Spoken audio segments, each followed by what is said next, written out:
બસ એને જ ઓળખી અને એને એકવાર સાચી ભક્તિ કરી તો જો,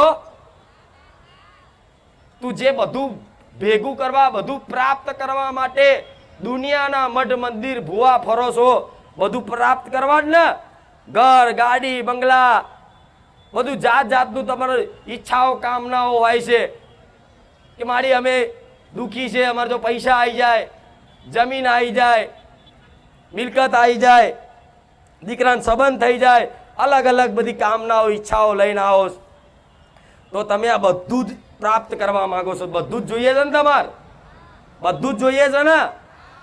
જો જીવનમાં તમારી જોડે બધું જ નહીં હોય તો તમે એવા ને એવા માગવા વાળા જ રહેવાના. પણ જો તમારે બધું જ જોતું હોય ને તો એક વખત તમારી માતાને માગી જોજો.